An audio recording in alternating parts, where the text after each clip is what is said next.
Glacier Bay sink into a 1920s style pedestal sink. Remove the plastic nuts from both sides. We applied a thin bead of clear silicone to the bottom.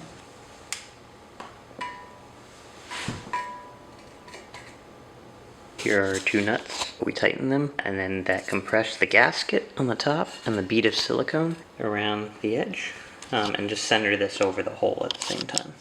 These are all together when you get the piece out of the box. Lift the top off, apply another round of silicone to this, screw this in, turn this nut until you have good engagement between the rubber gasket at the tip of my finger and the base. There are two faucet hoses for 1/2 inch faucet connection, 3/8 on the supply connection.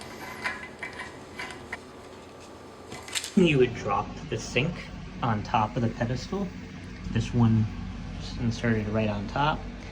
The sink had an anchor bolt to the drywall to stabilize, and then sat on top. The tail piece fed straight through to a nicely concealed P-trap setup. This would vary for your sink. Take the fittings called out before on either side and screw them to the valves. There is no plumber's tape. There's a direct connection between the fitting in silver and the sink in brass. You can see the bolt that goes into the wall to secure the sink itself. We've flared the supply lines out. If you've liked this video, please subscribe. Thanks for watching and have a great day.